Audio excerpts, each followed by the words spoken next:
Sejam todos muito bem-vindos a mais um Condomínio em Pauta. O assunto de hoje é: qual é o papel dos moradores na melhoria das cidades? Os nossos convidados são Reniose Cuquier, secretário adjunto de Segurança Urbana de São Paulo e fez parte do Conselho de Segurança da ONU. Seja muito bem-vindo. Obrigado por estar aqui.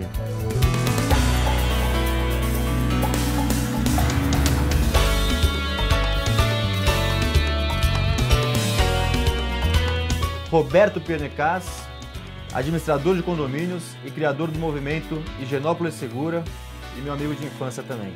Seja bem-vindo. Obrigado pelo convite.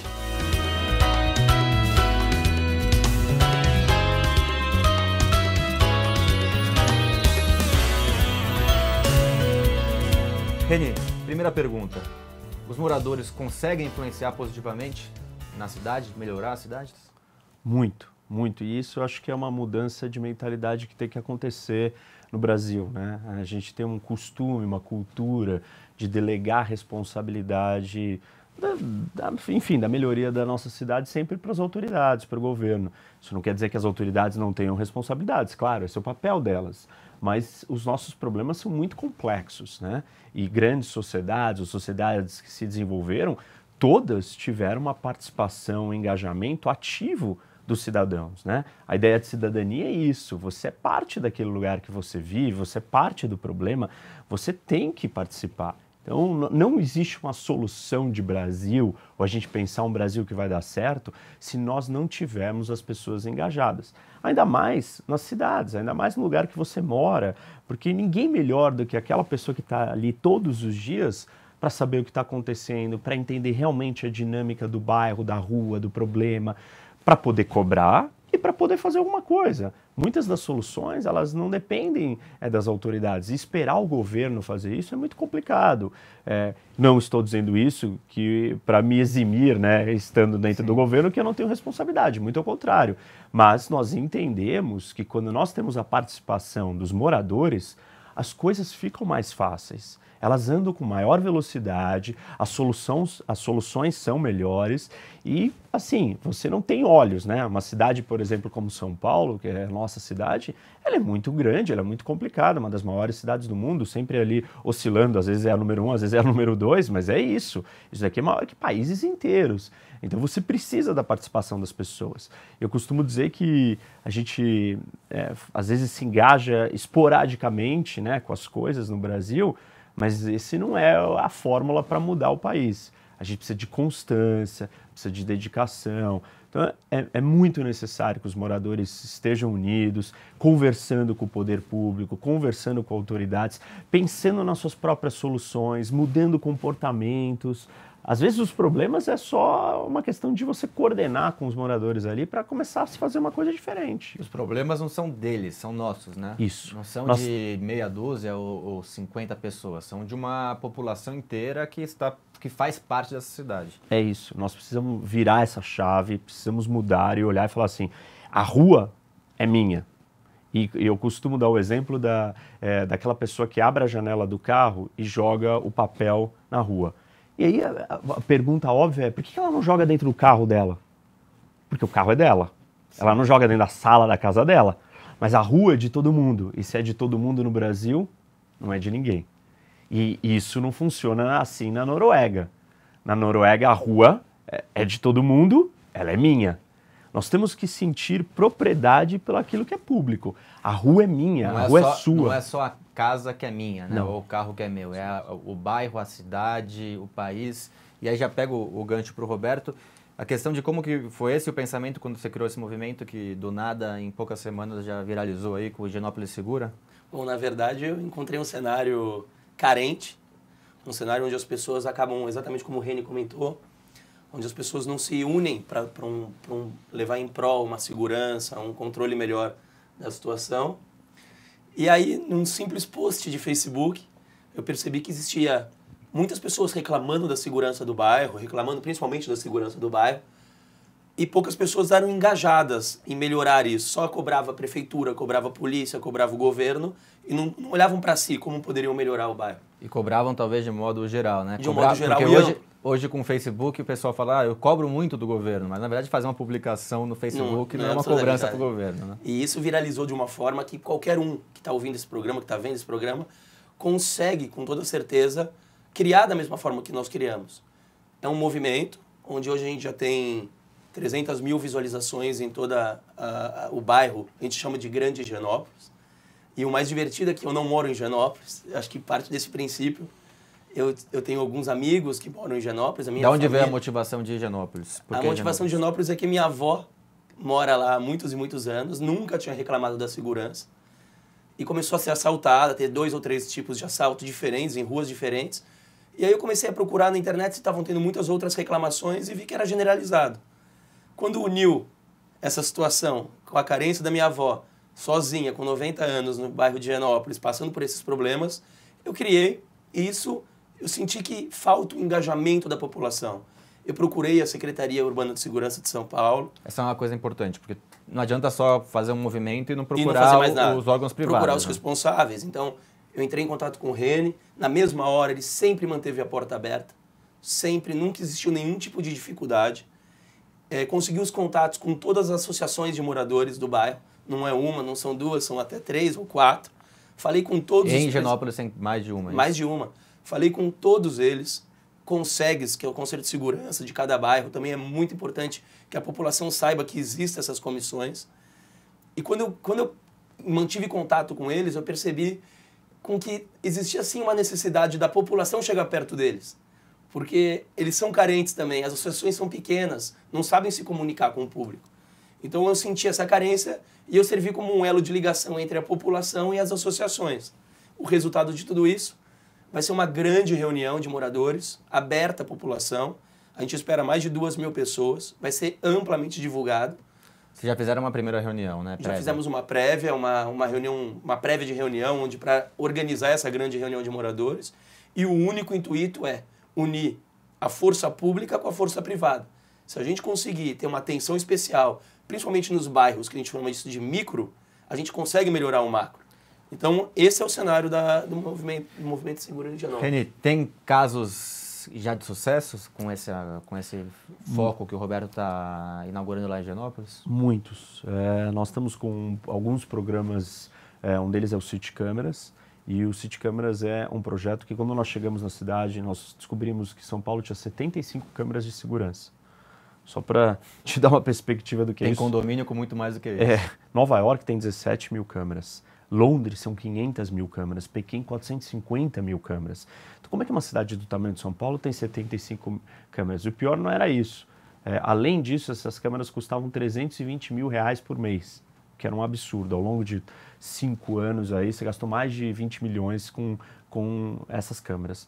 Bom, como é que nós aumentávamos o número de câmeras? Aí nós fomos atrás e fomos olhar. Nova York, nós descobrimos que 2/3 das câmeras são privadas e não públicas. E aí nós montamos uma plataforma que se chama City Câmeras, onde os moradores, associações, condomínios, comerciantes conectam as suas imagens das suas câmeras para que nós possamos acessar. Nós quem? Os órgãos de segurança. Então, Polícia Militar, Polícia Civil, a Guarda Civil Metropolitana e a Prefeitura Regional têm acesso a essas imagens via essa plataforma. E as câmeras já existem. Então nós estamos otimizando e pegando uma tecnologia que já está disponível na cidade, porque grande parte das pessoas tem câmeras na porta da sua casa, Sim. ou dos seus prédios, ou dos seus negócios. E colocamos ela à disposição e a serviço como uma ferramenta de trabalho para aqueles que cuidam da segurança. Não adianta nada você ter uma câmera na porta da sua casa, se ela mal grava, e o que você faz com aquela imagem quando faz? Então, o City Câmeras está crescendo numa velocidade imensa, muito rápido. Hoje, 6 meses depois que o projeto foi no ar, nós pulamos de 75, que não eram mais 75, porque nós não renovamos aquele contrato, para 1.100 câmeras. Eu acho que o interessante, assim, desculpa te interromper... A custo zero. É uma parceria público-privada, né? Isso. Porque vocês fizeram parcerias com empresas para a instalação dessas câmeras e eles cobram do condomínio, geralmente. Na verdade... E é um preço barato, pelo que eu vi. Não existe nenhuma parceria, é um projeto voluntário. Tá. A gente está convocando os cidadãos que têm câmera ou empresas a conectarem as suas imagens e fornecerem elas para nós. Para isso ser feito, você precisa colocar as suas imagens na nuvem. Antigamente você tinha o DVR, né, o equipamento ali que gravava. Sim. Hoje a tecnologia de nuvem você já não grava no DVR, você grava na nuvem. As imagens precisam estar sendo gravadas em nuvens para que a plataforma do City Câmeras possa acessar, entendeu? Então, isso tem um custo para você armazenar essas imagens na nuvem. Isso não tem nada a ver com a prefeitura, são empresas que prestam esse serviço. No nosso site da prefeitura, que é o citycameras.prefeitura.org/spbr, você consegue acessar e ver quais são essas empresas homologadas. E acho que é interessante que o preço é muito em conta, né? Quem está nos assistindo, o preço, se não me falha a memória, em torno de 150, 200 reais por mês. Isso é a câmera inteira completa. Se você já tem o equipamento, você só precisa o armazenamento da nuvem. Aí nós estamos falando de 1/3 disso. Sim. E você vai dividir isso entre muitos condôminos ou moradores do bairro, de uma rua. É insignificante. É uma coisa assim que não muda. Hoje tem gente que fala, tem uma ideia que São Paulo tenha 1 milhão de câmeras. Imagina se nós pudéssemos ter 10% dessas câmeras conectadas aos órgãos de segurança. E aí você vai me perguntar, mas qual a efetividade disso? Eu recebo visita de delegados que chegam para mim e contam o seguinte: Reni, eu passo grande parte do meu tempo correndo atrás de evidência para investigar crimes. E eu fico batendo na porta da casa das pessoas falando, olha, você tem uma câmera, sua câmera filmou, gravou, aconteceu um negócio anteontem e tal. Quando ele tem sorte, a câmera funciona. Se ele tiver mais sorte ainda, a câmera grava. E aí, quando ele consegue o DVR da imagem, ele chega na delegacia e coloca no DVR dele. Não funciona, porque é outra configuração. Agora ele do celular, o delegado, tem acesso a essas imagens todas da região dele, e ele pode baixar e assistir até 7 dias para trás. A gente reclama da impunidade, mas a gente pode, com um simples ato, como ou com um custo quase irrisório, ou até com um custo, sei lá, de 100 reais que seja por mês, que é um custo insignificante para um condomínio, ajudar que um delegado vai atrás e identifique ele tem mais tempo para focar no que ele precisa, ele tem mais evidência, mais ferramentas de trabalho. Outra coisa que ele comentou para mim foi muito interessante, ele virou e falou assim, Reni, eu peço para um investigador ir lá checar aquele bar de madrugada. Eu não sei se ele foi 3 da manhã ou não, eu não tenho como ir lá. Sim. Agora eu pego no City Câmeras, eu volto para trás 3 da manhã e olho, ele foi ali olhar? Não, não foi. Então ele consegue fiscalizar o trabalho dos próprios agentes dele. Então, enfim, essa é uma dos exemplos na parte de prevenção. A gente tem exemplos na parte investigativa, esse exemplo, nós temos exemplos na parte de prevenção. E aí, quando você instala as câmeras, você coloca uma placa do City Câmeras. Sim. E hoje tem gente falsificando a placa. Isso eu não sabia. Isso é um absurdo. E olha que interessante, se as pessoas estão falsificando a placa, quer dizer que a placa tem uma utilidade e um valor. Claro que o interesse aqui não faz sentido você colocar uma placa que ela não está ligada aos órgãos de segurança. O legal é que você esteja conectado. Mas quer dizer que está inibindo o bandido a realizar a ação naquele E a nossa função na Secretaria de Segurança Urbana de São Paulo é criar dificuldade para a prática do crime. Você sabe que na nossa Constituição a questão da segurança, a responsabilidade é muito mais no nível do Estado. Sim. O Estado tem o controle da Polícia Militar e da Polícia Civil. Os municípios e até mesmo a federação têm menos poder na questão de segurança. Mas nós não estamos parados, e muito ao contrário, estamos pensando como que a gente pode melhorar e ajudar a resolver um problema que é gravíssimo no Brasil hoje. Segurança é muito sério e é um problema muito difícil. Não tem uma coisa que pode ser feita que resolve. É uma série de ações contínuas e constantes. Então, dar essa ferramenta de trabalho para os órgãos de segurança é uma coisa que o município está fazendo. Sim. E que tem um impacto gigante na ponta. Roberto, eu vi nas suas publicações que essa parceria com o City Câmera já está andando lá em Higienópolis. Quais outras ações que vocês estão em curso ou em negociação de curso com a prefeitura ou com os órgãos públicos? Bom, além do City Câmeras, existe um outro aplicativo, que é o aplicativo... SP Mais Segura. SP sinal de mais segura. Todo mundo pode baixar o aplicativo. Hoje já está funcionando. E existe o aplicativo também do City Câmeras. Vai lá, City Câmeras, baixa. Tem algumas câmeras que são liberadas, como Paulista, grandes áreas de circulação, você pode ter. Para a população. Agora, esse aplicativo SP Mais Segura é algo muito simples também, é de graça, as pessoas baixam, e é como um Waze da responsabilidade dos moradores. Então, por exemplo... Da segurança, um Waze da segurança. E aí o que acontece, as pessoas conseguem lá, por exemplo, fazer um boletim de ocorrência no próprio aplicativo eletrônico. Se você vê um lixo fora do lugar, você pode colocar, olha, tem um lixo fora do lugar, você acusa. Conforme as pessoas forem compartilhando e demonstrando que existe lá um problema, um foco, a própria prefeitura vai atender, sabendo que lá tem um problema. Isso também otimiza os trabalhos dos responsáveis da prefeitura. Então não é só câmera, não é segurança, tem outras áreas que nós também já estamos divulgando para os moradores de Higienópolis. É importante só fazer uma ressalva para as pessoas entenderem como funciona esse tipo de coisa. Tanto o City Câmeras como o SP Mais Segura, não existe uma resposta imediata ou monitoramento. No caso do City Câmeras, né? Hoje nós temos 1.100 câmeras. Já não dá para ter um monte de guardas ou pessoas sentadas assistindo essas câmeras. A nossa meta são 10.000 câmeras. Então, a lógica mudou. Nós trouxemos esse monitoramento para o cidadão. Sim. Então, você com o seu celular, Roberto com o celular dele, todo mundo pode entrar no seu celular e no aplicativo do City Câmeras e ver as suas câmeras e ficar olhando ali. A gente está o tempo inteiro no celular. E aí, se acontece alguma coisa, aí sim você liga para a polícia. Então, não é que, conectei a minha câmera ao City Câmeras, então agora a polícia está olhando a minha casa. Não, não é isso. Isso é impossível de acontecer. E a mesma coisa com o SP Mais Segura. Não é que eu fui lá e noticiei ou denunciei que tinha um buraco ou que tinha alguma coisa e automaticamente vai vir alguém resolver. É um Waze. Você não coloca ali que tem um trânsito e o CT vai lá resolver aquele trânsito. Você coloca aquilo para todos saberem e colaborarem. Óbvio que o nosso intuito com isso é que nós tenhamos informação real do que está acontecendo na cidade o tempo inteiro. Existe um problema quando se fala de segurança, que é a questão das pessoas não gostarem ou não perderem tempo fazendo boletim de ocorrência.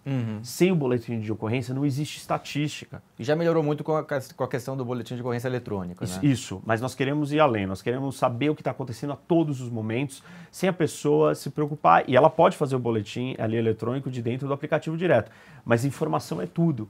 Ainda mais em segurança, como é que eu vou direcionar uma investigação ou policiais para um local se eu não sei que ali tem crime? A prefeitura tem adotado muito essa questão de envolvimento, né? Começou com as grandes empresas para financiar algumas melhorias para a cidade. E acho que o ponto seguinte que já está em percurso é a questão da comunidade como um todo, da coletividade e do indivíduo. Eu vou fazer duas perguntas para os dois agora, deixar vocês em saia curta, porque também tem que deixar. A primeira é que, apesar de ter 99% de elogios, tem sempre 1% de crítica, que o pessoal fala, mas está voltado para Higienópolis e bairros como, sei lá, Capão Redondo, bairros que são muito mais, criminalidade muito maior. Essa é a pergunta que eu vou fazer para você. E para você é o seguinte, a gente protege Higienópolis, por exemplo, ele não vai para o bairro vizinho, a gente não está resolvendo o problema, só derivando ele para o outro bairro. Estou deixando vocês em saia curta, vou chamar o quadro que é Síndico de Sucesso, olho na tela.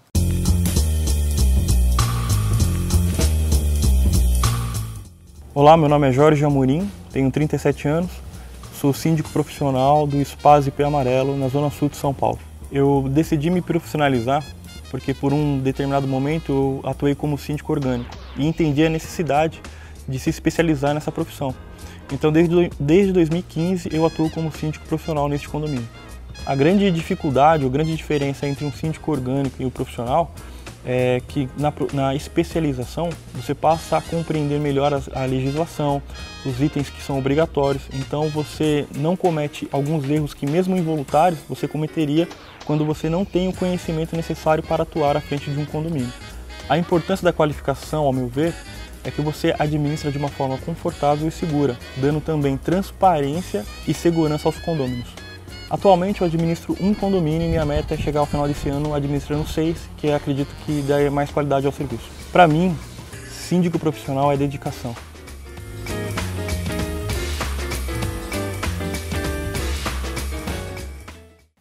Bom, estamos de volta. Eu vou chamar o intervalo. No próximo bloco eu vou deixar vocês com uma pergunta bem difícil para cada um, a questão da cidade, do bairro, porque Higienópolis não bairros mais perigosos, e se a gente não vai simplesmente tirar o problema de uma região e colocar em outra. Sexta-feira, os nossos convidados respondem para vocês. Até lá.